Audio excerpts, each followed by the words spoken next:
Bienvenidos mis queridos amigos al lugar donde lo que es oculto siempre va a estar en el rincón de la calavera.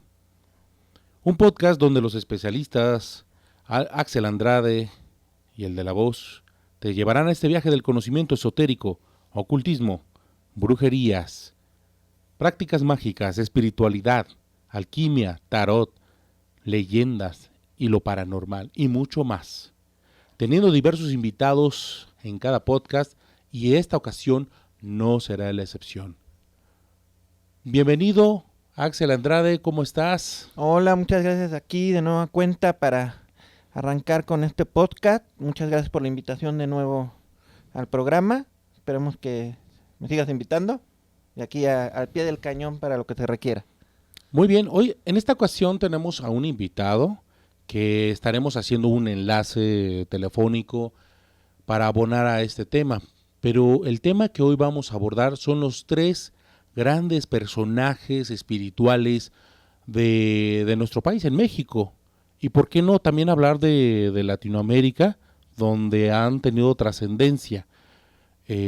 María Sabina, vamos a hablar del Niño Fidencio y vamos a hablar de Doña Pachita. ¿Cómo ves, Axel? Muy bien, son temas muy interesantes. Gente que en algún momento aportó algo a, pues no solamente en lo esotérico, en lo oculto, sino hasta en lo científico, porque los tres fueron visitados por personalidades científicas que efectivamente trataron en algún momento ver si eran charlatanes, y pues dentro de lo que marcó su investigación de diferentes personajes, pues no, parece ser que sí eran versados en lo que les correspondía a cada uno. Ok. Adicional a todo esto, vamos a tener la intervención, vamos a hacer un enlace vía telefónica con Humberto Becerril. En unos momentos más adelante estaremos llevando a cabo este enlace, en donde también Humberto nos va a abonar, nos va a dar una participación adicional a todo lo que pretendemos manejar en este podcast. Así que sin más ni más, vamos a comenzar, ¿qué te parece bien con el Niño Fidencio? Ok. En el 2011 salió una serie en el canal 11 que se llamó Niño Santo. Sí, me acuerdo. Si te acuerdas, fueron 2 temporadas, la dejaron así como que con un final muy abierto. Pero exactamente se trataba de un personaje que le llamaban el niño porque no... Era un adulto con características muy, muy infantiles, físicamente hablando. Pero lo chistoso de esto es que está basado en un personaje real, en José de Jesús Fidencio Cintora Constantino, mejor conocido como el Niño Fidencio. Entonces, él era fue un curandero muy, muy, muy reconocido.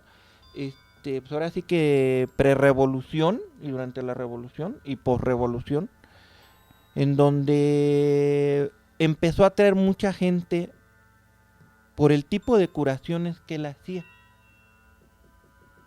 Entonces, es una de las figuras emblemáticas que a pesar de que la iglesia aún no lo reconoce como santo, no está canonizado.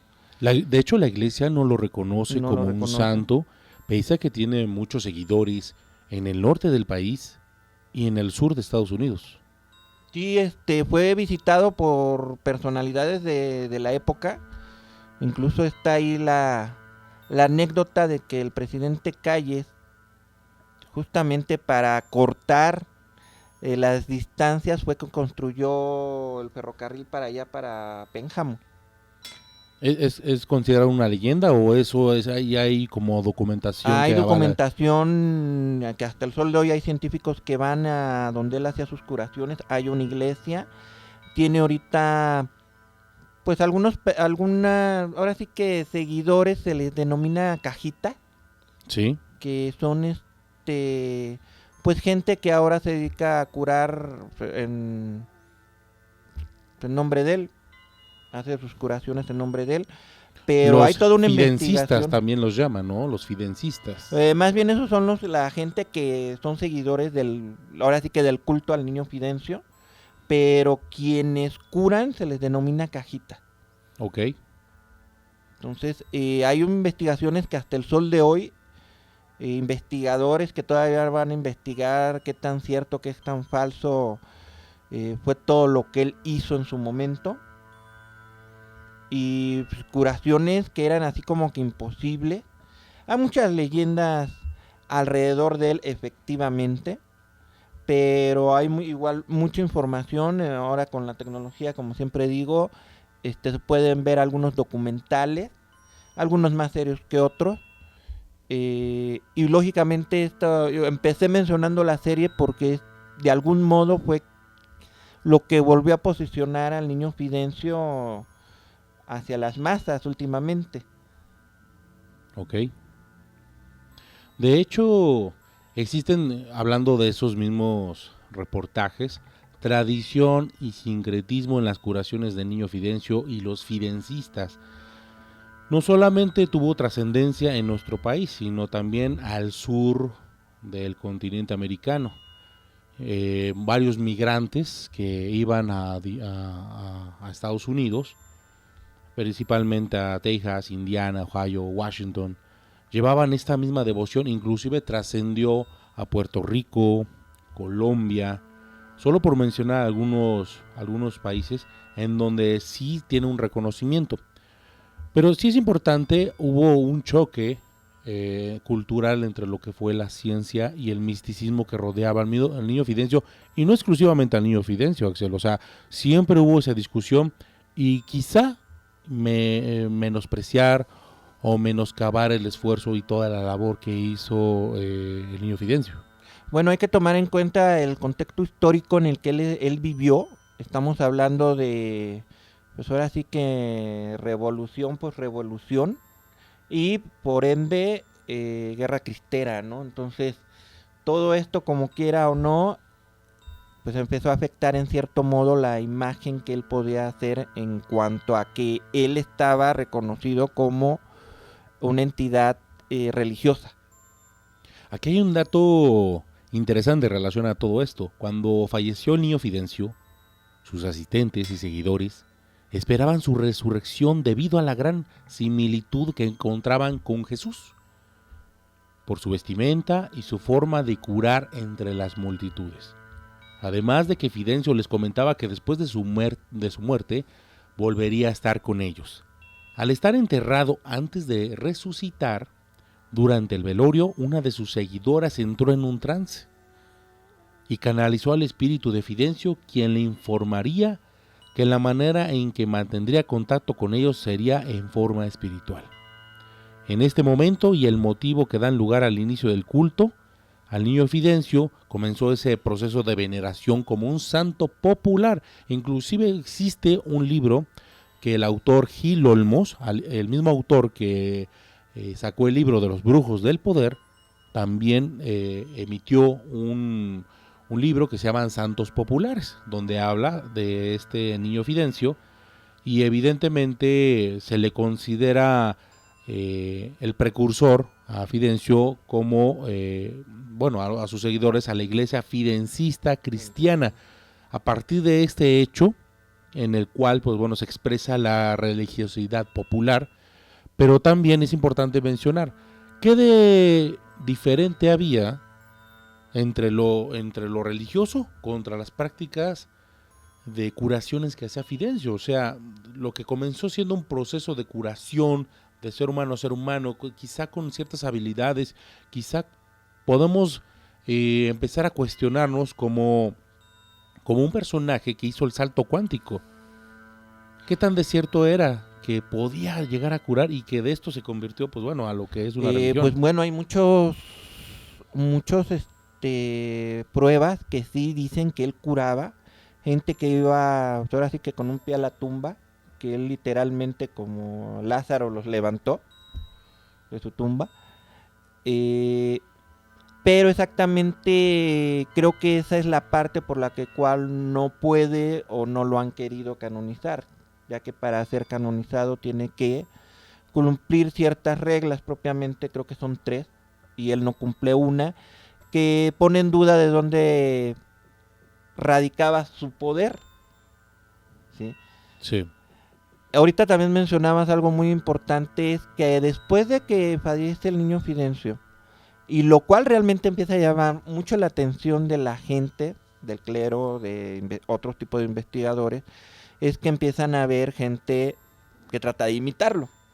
Con las Es mismas correcto. características, tratan de, pues ahora sí que de hacerse su agosto tras la muerte del niño Fidencio. Entonces, respondiendo un poco la pregunta de qué tan cierto es o qué tan diferente es, sí hay muchos, gente que avalúa el hecho de que hubo curaciones en el momento, curaciones con las manos, sin anestesia, gente que a lo mejor ya iba, pues, como ya mencioné, ya a un paso para morir y de repente de la nada a los 3 4 días de que asistían con él, se levantaban como si nada, ¿no? También hay peregrinaciones hoy en día en la cual la gente llega, pues, literal como si fueran a ver a la Virgen María. Entonces sigue teniendo una repercusión al sol de hoy, que como ya mencioné, por eso es que lo agarran como este personaje para esta serie, ¿no? Así es. Ok. Así que vamos a darle entrada a nuestro invitado de esta ocasión, Humberto Becerril. ¿Cómo estás, Humberto? Hola, ¿cómo están, Daniel? Axel, ¿cómo están? Hola. Ok. Pues bueno, Humberto, ya estuviste escuchando lo que estuvimos platicando en relación a Fidencio, sus leyendas, las historias en relación a este personaje mítico dentro del vulgo espiritual de México. ¿Qué opinas? Fíjate que opinar del niño Fidencio es una parte muy interesante, debido a que desde que fue su existencia o sus curaciones, le trajo mucho bienestar al pueblo en el que estaba, que es hacia el norte de la ciudad, hacia el norte del país, pero lo que suena interesante era cómo hacía las cirugías, porque se basa en que él rompía una botella y escogía los pedazos más filosos, los ponía a hervir y con ese vidrio operaba a las personas sin que ellas sintieran dolor, sin algún tipo de anestesia o algún tipo de conocimiento médico.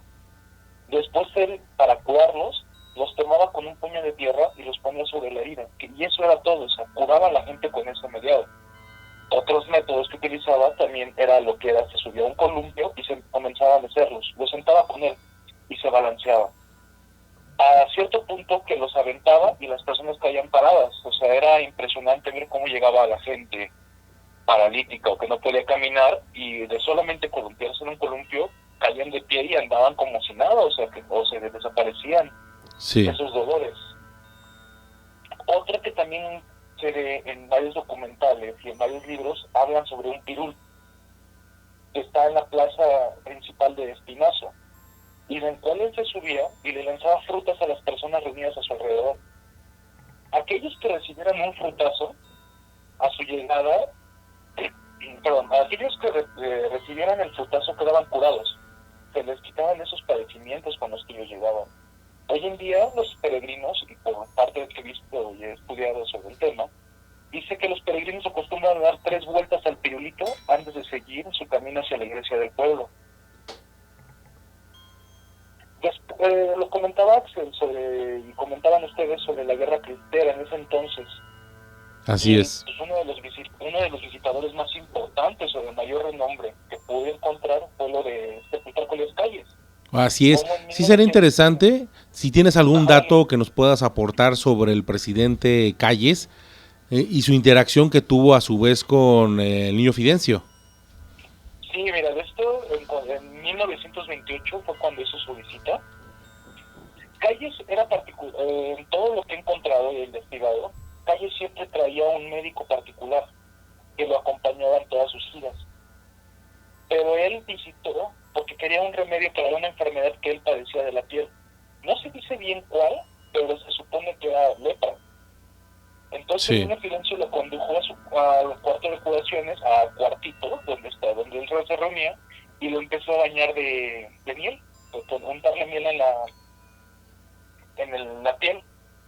Entonces ¿cómo puede decir? El presidente se mostró muy incrédulo en esa parte, y se supone o se dice que él Sí. mencionaba que, ya incrédulo, que por qué había viajado desde tan lejos para que solo le pusieran miel en todo el cuerpo. Pero vino lo sorprendente, después de unas cuantas horas ya estaba curado.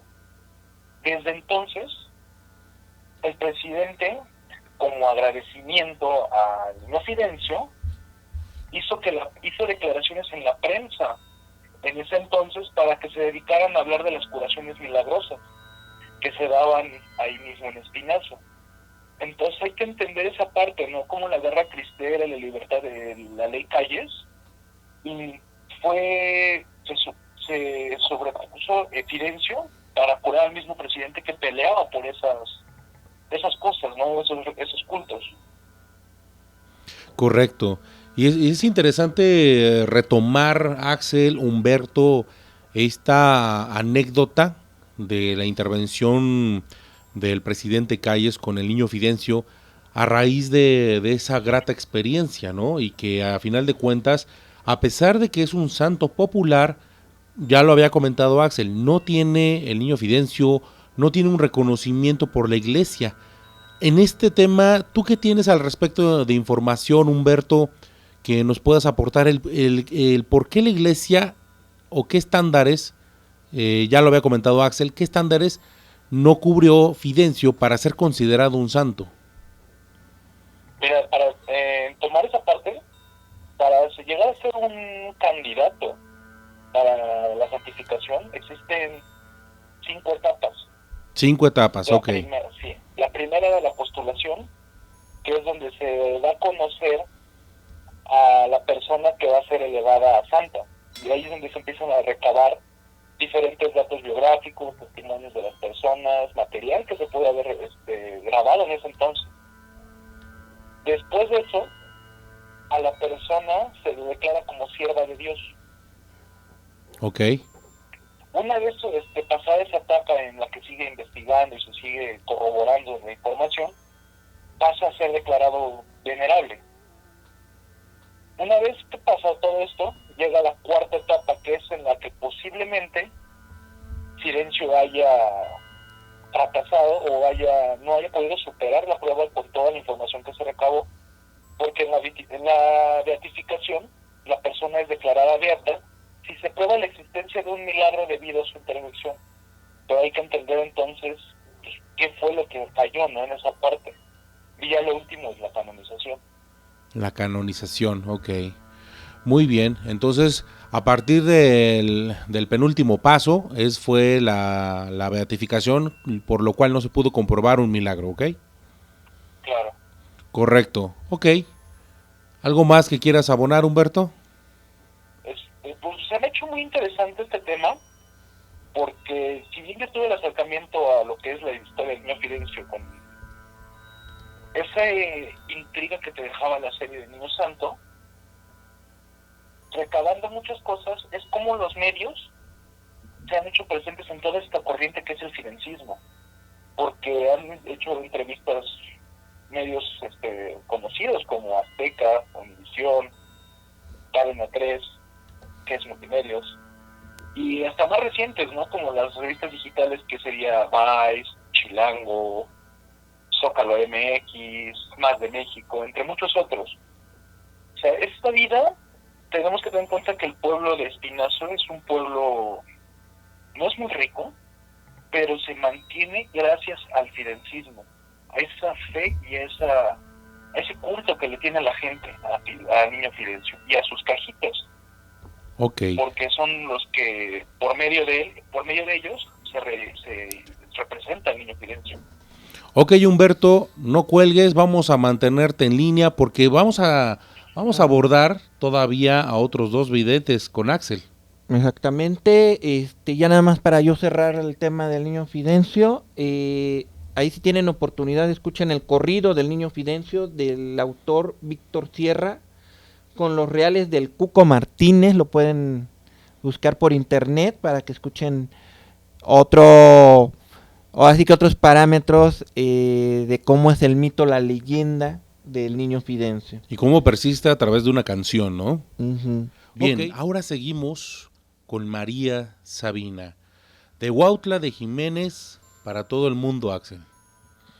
Bueno, María Sabina, muy a pesar de que está muy bien ubicada, como alguien que, sabes, que cultivaba honguitos y cuales tuvo muchas visitas de diferente tipo de personalidades, realmente pues era una curandera también, la cual se preparó dentro de su pueblo, los mazatecos,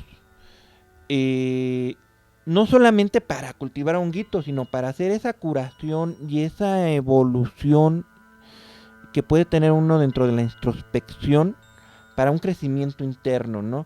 Desgraciadamente, por lo que es más conocida es por la parte del cultivo de hongos que provocan viajes astrales, viajes internos. Pero más allá de eso, ella era una persona que no solamente estaba preparada, sino que preparaba a otras personas para hacer esa búsqueda. Desgraciadamente, después de todo el auge que tuvo, ella siempre se sintió muy resentida con esa parte de decir, es que la gente pues viene más por diversión, por la parte de la diversión, por la parte del relajo, y no tanto por la parte de la preparación. Cabe mencionar, Axel, Humberto, que María Sabina tuvo ese punto de preparación desde temprana edad. Sin embargo, las situaciones, circunstancias por las que atravesó, maltrato familiar, inclusive la pérdida de algunos familiares cercanos como hijos, dio motivo a que ella también intentara hacer alguna práctica espiritual, chamánica, con ayuda de los hongos, precisamente porque ya estaba fastidiada de visitar a brujos y no le daban resultados. Entonces cuenta parte de la historia de quienes tuvieron la oportunidad de estar cerca de ella, es que eso fue un motivante para que ella pudiera penetrar en los misterios de los niños, que así como ella los refería, niños santos. a los niños santos, a los honguitos, mediante las cuales ella llevaba a cabo alguna actividad espiritual en un planos dimensionales. Podía sanar, podía hacer las curaciones, pero sí es importante mencionar este antecedente porque no fue una vida fácil y principalmente porque trató de ayudar a su hermana, a quien también estaba siendo afectada por trabajos de brujería, y esos niños santos fueron como la llave que ella abrió precisamente para poder llevar a cabo este legado que ni siquiera ella misma lo había previsto. Pues no, fue gracias a Robert Gordon Watson, que es un etnobotánico, que exactamente le gustaban tanto los temas esotéricos, cómo se preparaba alguna gente consumiendo algunas sustancias, que fue que ahora sí que dio con María Sabina, y que Sí. fue realmente gracias a sus escritos que la dio a conocer pues a nivel internacional, ¿no? Porque la visitaron de todos los países, gente de todos los estatus, ¿no? Entonces, ve cómo se va conjugando esa parte de lo familiar con ahora sí que con lo científico, para dar a conocer a esta personalidad que te digo, como bien mencionas, más allá de que cultivaba o no cultivaba estos niños santos, la preparación esotérica, la preparación chamánica que tuvo, ¿no? Algo que a mí en lo personal me llama la atención, inclusive existe un documental en YouTube es justamente que ella, pasada la medianoche, colocaba sus velas, velas largas, como las que se utilizan específicamente en las ceremonias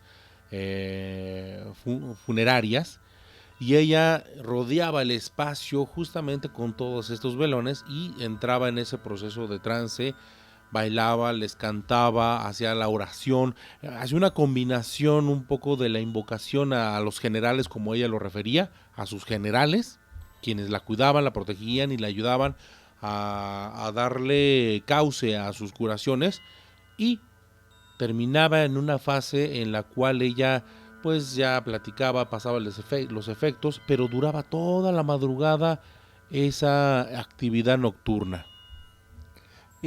Aquí hay un punto importante. Realmente María Sabina era como que la guía de mucha de la gente que lo visitó.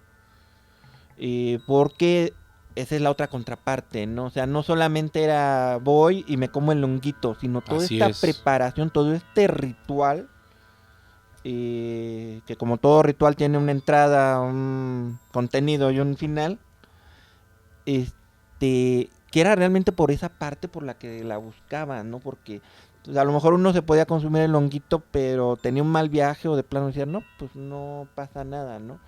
Pero esa preparación, ese tipo de energía que ella usaba, era realmente lo que había, esos portales, que era lo que la gente buscaba, ¿no? Digo, desgraciadamente mucha gente la buscó para la parte lúdica, la parte de entretenimiento, ¿no? Pero también hubo gente que la buscó para poder elevar su espíritu. Bien, así que, bueno, una vez comentado esto de María Sabina, ¿qué opinas, Humberto, en relación a estas experiencias que estamos virtiendo? Es lo que tenemos como datos de María Sabina. Pues entrando un poquito en la parte histórica, para quien no conozca, los chamanes han existido en todas las culturas del mundo. Han sido o fungen como sanadores, mensajeros de la divinidad, los cuales suelen ingerir tipos de plantas que alteran su estado de conciencia y les ayuda a entrar en un trance. Los chamanes pueden acceder a otros planos de conciencia o a mundos en los que los espíritus les dan mensajes acerca del futuro, de los pecados o de las enfermedades que aquejan a quienes los visitan. Sabina fue muy reconocida en la cultura popular y ha sido gran exponente, como lo decía Axel, gracias a Robert Gordon Wilson, que lo llevó a la parte mundial. Hay unos escritos en los que hablan de alrededor de 16 personalidades famosas a nivel mundial que fueron a visitarlas. No sé ustedes qué tanto tengan el tema sobre eso. Platícanos tú, Humberto. Hay leyendas no confirmadas, ¿verdad? Pero platícanos qué nos traes en esta ocasión. Bueno, en esta ocasión, de uno de los más famosos, de entrada sería hablar de Robert Gordon Wilson, el cual sí. Lo visitó a ella en la Sierra Mazateca junto a su esposa para una vigilia nocturna, que es lo que nos comentaba Axel en un principio. Este experimento se tomaron fotografías y se grabaron cintas magnetofónicas, las cuales se publicaron en su famoso reportaje de la revista Life y en su libro El hongo maravilloso. Otro que la visitó, o de las leyendas que se cuentan, Albert Hoffman, que es gran conocido químico suizo, que es el padre del LSD. Él ¿Coincidencia? No lo creo. Evans Schutz. No, tampoco lo creo. Él hizo una especie de catálogo junto con Richard Evans titulado Plantas de los Dioses. Ahí se clasificaron la mayor de las plantas alucinógenas que se encontraban en todo el mundo. Que para acentuarlo, la mayoría se encontraban en México. Se sabe que un 11 de octubre del 62, Hoffman visitó a María Sabina y le dio 30 miligramos de psicolibina sintética a ella y a su hija y otro chamán mazateca que la acompañaba, con la esperanza de que los expertos probaran su nuevo fármaco basado en la sustancia que ellos utilizaban. Ok. Otros de los que más me han retomado, me retumban mucho, es Timothy Leary. Fue un escritor y psicólogo y un gurú de la conciencia y de la psicodelia. Tim Leary en su momento fue catalogado como el hombre más peligroso del mundo, nombrado por Richard Nixon. Ok. Porque él fue muy perseverante en su trabajo para propagar el consumo de sustancias psicodélicas en todo el mundo. Se dice que en el 61 el doctor Leary fue a la Sierra Mazatleca, comió hongos sagrados y bajos lo que, según Leary, descifró la piedra roseta de la conciencia, junto Ok. con la chamana María Sabina. Y desde ese día, él se empeñó a fundar una nueva religión basada en la espiritualidad del reino fúngico. Wow. Otra de las leyendas graciosas, Ok. se dice que la visitó Walt Disney. Quizá esa sea una de las no tan conocidas. También a su mismo como, bueno, a diferencia de otras que sí son conocidas como cantantes. Pero a ver, platícanos, Humberto, platícanos. Esta leyenda no se asevera mucho, ya que ha sido vagos rumores que se han transmitido de boca en boca. Se sabe que Disney visitó un par de veces a María Sabina y fue gracias a ella y a las revelaciones que se le dieron, creó el cine de fantasía que hoy en día disfrutamos y conocemos. Sí. También hay quienes afirman que Disney construyó una pista de aterrizaje cercana a Huautla, porque él quería evitar las 10 horas de camino desde la ciudad de Oaxaca. Pero existe otra leyenda que se contrapone, que dice que en realidad esa pista fue construida por el millonario Howard Hughes. Sí. Encontramos otro ya más conocido, que es Alejandro Jodorowsky, que él dijo: en verdad nunca me propuse a buscar a la abuelita, como él le decía con cariño, fue ella quien me buscó. Al mismo tiempo que preparaba mi película La Montaña Sagrada, yo había creado un espectáculo de títeres de manos arriba que mostraba las visiones que producía un alucinógeno llamado la semilla de la Virgen. Según Jodorowsky, su amigo el pintor Franco Tierro fue quien le trajo un regalo que le mandaba la curandera desde Huautla, que se trataba de 6 parejas de hongos. Le decía: Fierro, ella te vio en sueños, parece que vas a realizar una obra que te ayudará a que los valores de nuestro país se reconozcan en el mundo. Incluso hay, bueno, yo soy seguidor de Jodorowsky desde hace muchos años.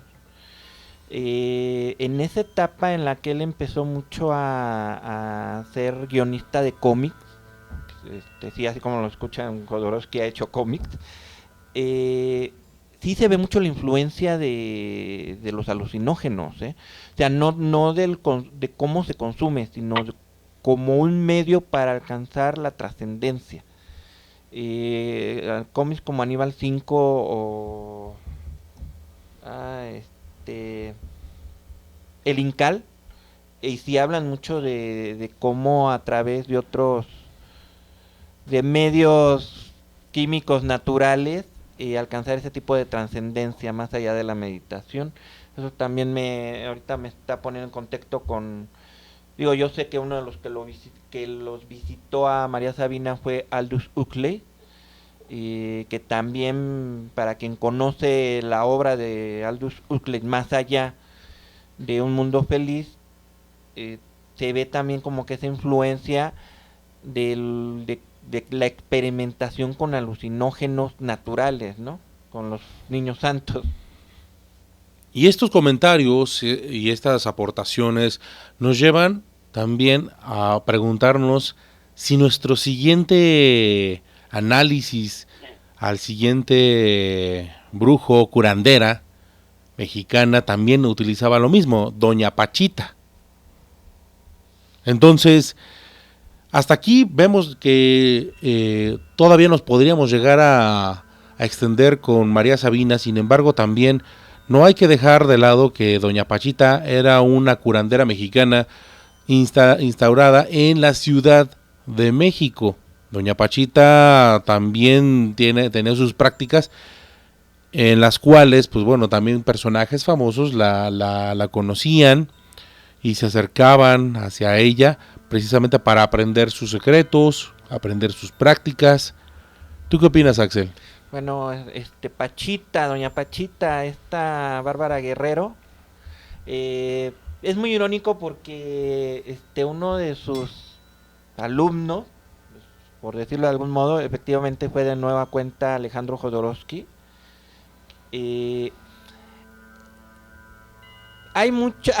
Fíjate que a pesar de que Pachita, de ser la más nueva, la más reciente, es como la que hay como que datos más dispersos. Muy poca gente la conoce, muy poca gente la ubica.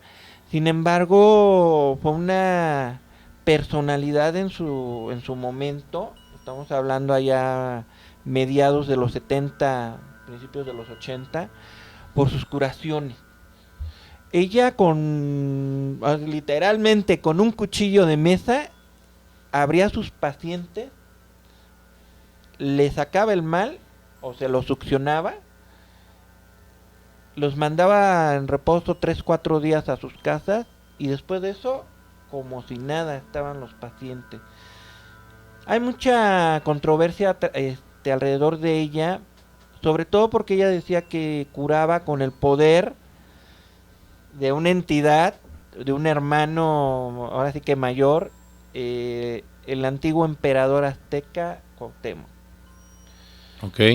Entonces, igual vino mucha gente a analizar sus curaciones, fue visitada por mucha gente de otros países, tanto para tener sus servicios como para investigar qué era lo que ella hacía. Y pues al sol de hoy, todas las investigaciones, o la mayoría de las investigaciones, pues arrojan un resultado muy ambiguo, ¿no? Ya sabes cómo son luego los científicos, de que pues como no encontré nada o como ya no lo puedo explicar científicamente, pues simple y sencillamente no se puede explicar, ¿no? Pero las curaciones que hacía Doña Pachita, todavía hay gente que la recuerda, porque decían que era filas interminables y de gente que entraba en silla de ruedas, en cama, o literalmente arrastrando, y que salía por su propio pie, ¿no? Entonces hay mucho mito, mucha leyenda, a pesar de que es como que un personaje más reciente de pues ahora sí que de los principios de los 70, finales de los 80. Humberto, ¿qué tienes de Pachita? De Pachita, como lo decía Axel, es muy disperso de encontrar. Sin embargo, dos nombres que resaltan en las investigaciones han sido de Jodorowsky y de un fraile dominico de nombre Maurice Cocagnac, quien llegó a México en la década de los 60, acompañado de su amigo, que estaba gravemente enfermo de cáncer. La compañía de Jodorowsky narraba o contaba que él se presentaba todos los viernes durante 3 años, los días en los que se suponía el hermano aparecía, y ella entraba en trance para operar. A diferencia de Jodorowsky, quien prefería describir la técnica que usaba Pachita en sus curaciones, Cognac concentró su atención en el aspecto metafísico de los actos. Dejaba al lado todo ese misticismo que encerraba el cuchillo y las vísceras para tratar de internarse en la complejidad de la mente, las posesiones y las energías que iban más allá de la comprensión humana. La medicina chamánica, lo mencionaba Cognac, actuaba sobre los indicios del cuerpo, que son los síntomas, la manifestación de un desarreglo orgánico, pero también un factor de desorden. Sí. El francés planteaba que el ritual de borrar mágicamente los signos de la enfermedad podía despojar al síntoma de su poder de angustia, que construiría un factor negativo. La cura chamánica no es un juego de manos. Establece una especie de transferencia sobre los curanderos y reduce las resistencias, empezando por las que expresan con el lenguaje, por todo lo que se veía. Su quirófano había solamente un catre estrecho, provisto en un colchón forrado de plástico. Los pacientes debían de traer una sábana, 1 litro de alcohol, un paquete de algodón, 6 rollos de vendas, los cuales eran los materiales que iban a reservar para su operación y su recuperación. Es un tema bastante interesante porque al final de cuentas aquí se ve en la Ciudad de México. Es algo más tangente para nosotros y más moderno. Sin embargo, no hay mucho sobre dónde indagar. No sé ustedes qué opinan al respecto. Yo considero que estas prácticas es algo que no es nada nuevo. Podemos hablar, esto me recuerda en los años 90 cuando existía el programa de Cristina, el talk show, donde hicieron una demostración de prestidigitación de cómo se podía sanar, curar a las personas y se utilizaban vísceras de pollo inclusive. Para ello, obviamente, primero se hizo el ejercicio y la gente quedó impresionada en televisión.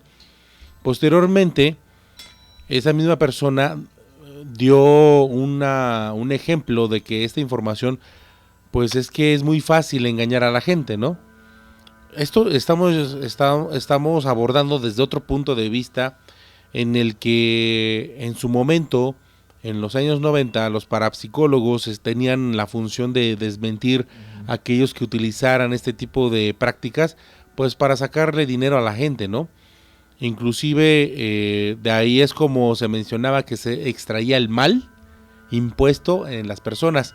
Se obtenían tijeras, se obtenían cuchillos, se obtenían clavos, inclusive casos más extremos como clavos de ataúd, bañados en sangre, o sea, y esto aparecía justamente en el programa de Cristina Saralegui. Yo recuerdo que se le daba mucho auge a este tipo de prácticas, pues precisamente para desmentir, ¿no?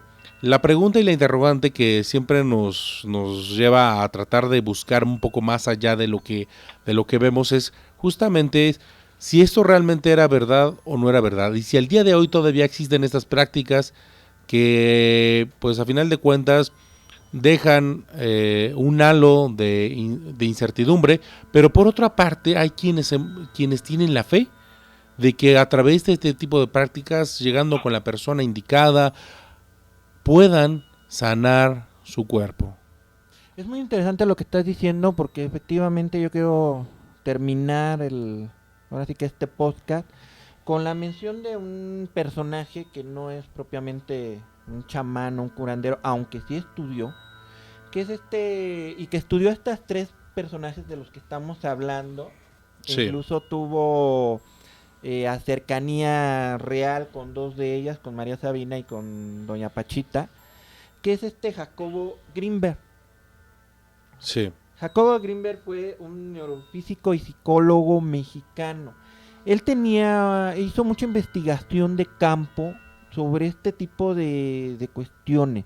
Él a este tipo de personajes les denominaba como psicólogos autóctonos, porque mal que bien se dedicaban a lo que bien acabas de mencionar, a ese tipo de curación desde la parte psicológico emocional hasta lo energético, ¿no? Entonces tuvo toda su experiencia se basó exactamente en ir a los lugares. Ahora sí que tuvo su mal viaje con María Sabina. Por ahí incluso le escribió parte de un libro, creo que un libro completo. Y también a Doña Pachita le escribió un libro completo de las cosas que él vio durante sus curaciones, ¿no? Irónicamente, la figura de Jacobo también está rodeado de mucho mito y leyenda, porque él en el 94, si mal no recuerdo, desapareció sin dejar un rastro alguno, porque dicen que en alguna de sus investigaciones ya estaba encontrando, ya se estaba metiendo más allá de donde se tenía que meter. Claro, siendo igual, cerrando como decía Axel, el libro que mencionaba es Los chamanes de México, donde él relataba sus experiencias, y él decía que puntualizaba que el relato de su visita en Huautla con María Sabina no fue muy agradable, sino que fue muy terrible. Él escribe y puntualiza: tardé varios años en entender, apreciar mi experiencia. María Sabina me había mostrado uno de mis refugios emocionales, mi incapacidad para vivir en el presente y mi tendencia a huir de la realidad para aguardecerme en una estructura de comodidad. Le agradezco mucho mi terrible enseñanza. Eso puntualizaba Jacobo en su libro. Claramente se ve que las experiencias cercanas a este tipo de personajes, ellos tenían la pauta principal de hacer que sus pacientes cayeran en cuenta de sus propias realidades. Y al día de hoy, habiendo tanta información en el mundo digital, podemos encontrar que hay libros, hay blogs dedicados a esto, hay canales de YouTube que se dedican precisamente a ayudar a que las personas caigan en una cuenta y tengan mayor conciencia de lo que les rodea, de su entorno, y que son los principales actores de sus propias películas. Quiero agradecerte, Humberto Becerril, por tu participación en este podcast, en donde nos has aportado tu conocimiento, tu investigación. Muchas gracias, Humberto. No, gracias a ustedes por invitarme y espero seguir formando parte de los invitados. Axel, Daniel, les mando un fuerte abrazo. Gracias, Axel, por acompañarnos en este segundo podcast. Ok, me gustaría a mí cerrar con una pregunta. La década de los 30, 40 tuvo a Niño Fidencio. La década de los 60, 70 tuvo a María Sabina y a Doña Pachita. Me gustaría saber, en estos momentos, en la década del 2010, quién va a ser ahora nuestra personalidad que nos va a dar todo este tipo de conocimiento para estar hablando de esa personalidad dentro de unos 100 años. ¿Te gustará? Posiblemente, y esperemos que así sea, personas que puedan sanar, personas que realmente aporten, habiendo tanta oferta comercial de videntes, que también es un tema aparte, pero que funge parte de la idiosincrasia espiritual, y está bueno para reflexionarlo, ¿no? Sí. Y pues ya para terminar, muchas gracias por invitarme de nueva cuenta al programa. Y pues vamos a seguirle dando, ¿no? Bien, no quiero despedirme no sin antes agradecer a nuestro patrocinador oficial, Cava Films, encabezada por Beto Huerta. Gracias a Beto Huerta, que a través de él se puede realizar este podcast. Y también Axel Andrade, representando a la magia de la alquimia. Axel, ¿nos puedes compartir tus redes sociales? Sí, como no, me pueden encontrar en la magia, más bien como la magia de la alquimia, ya sea Facebook, Twitter, Instagram, YouTube y página hecha por Wix. Ahí me encuentran la magia de la alquimia, Axel Andrade. Y pues de nueva cuenta, muchas gracias. Y su servidor, el maestro Ferran, así mismo me van a encontrar en todas las diferentes plataformas de redes sociales, en Twitter, Instagram, Facebook y en YouTube. Así que también no se olviden de poder encontrar este podcast en las diferentes plataformas de audio como Spotify, iVoox y próximamente en iTunes. Mis queridos amigos, si está oculto, claro que está en el rincón de la calavera. Gracias.